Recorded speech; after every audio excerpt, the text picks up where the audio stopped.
After programming and testing with the teaching pendant, by setting the port configuration, you can run a job program using the external keys instead of entering the teaching pendant interface.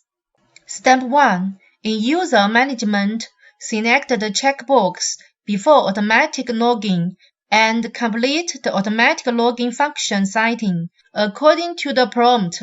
Step 2. Select Configuration and check Load Running Parameters automatically. Step 3. Select Port Configuration.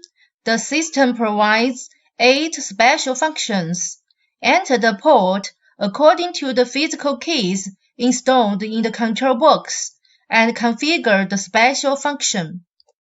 Pay attention here. The same special function can be configured many times with different I/O input ports. If the I/O input port is configured as a special function, it can no longer be used as a common I/O input port.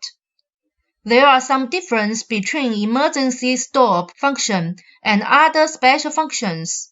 When configuring emergency stop function, it is valid when I/O input port level is low. When configuring other special functions, it is valid when I/O input port level is high. Step 4. Set the operation parameters in the automatic mode interface of the teaching pendant. Execute the selected program, and the parameters during program operation will be saved. Restart the system. You can control the program by using the external keys.